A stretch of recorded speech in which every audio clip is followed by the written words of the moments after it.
equals does your device need fixing? We offer a free diagnosis. We pick up and deliver right to your door, no calls or travel needed.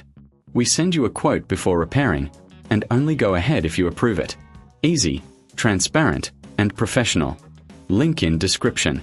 In this tutorial, we will walk you through the process of replacing the trigger on your Dyson V10 vacuum cleaner.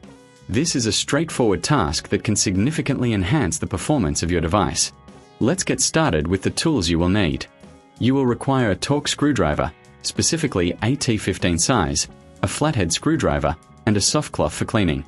Make sure you have these tools ready before we begin. First, ensure your vacuum is turned off and unplugged. Safety is paramount. Now, let's remove the battery pack. Locate the release button on the battery and press it while pulling the battery away from the main unit. Set the battery aside. Next, we will focus on the trigger assembly. Using your T15 Torx screwdriver, remove the screws located on the back of the trigger. There are typically 2 screws that need to be taken out. Keep these screws in a safe place as you will need them later. Once the screws are removed, gently pull the trigger away from the main body of the vacuum. Be cautious not to damage any wiring connected to the trigger. If you find it difficult to remove, a flathead screwdriver can help pry it loose gently. Now, let's take a moment to clean the internal components. Use a soft cloth to wipe away any dust or debris that may have accumulated inside the trigger housing.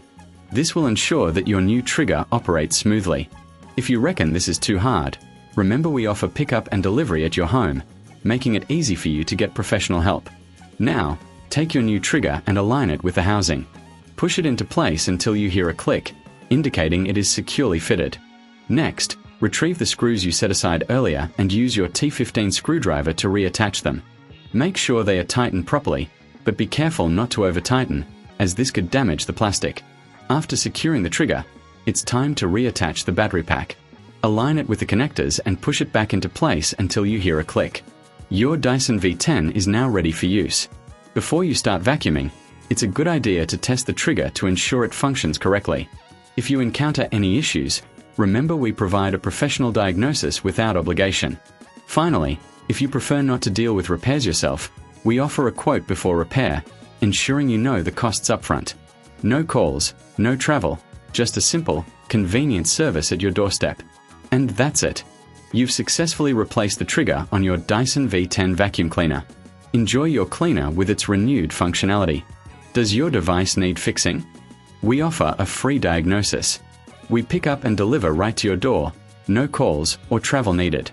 We send you a quote before repairing, and only go ahead if you approve it. Easy, transparent, and professional. Link in description.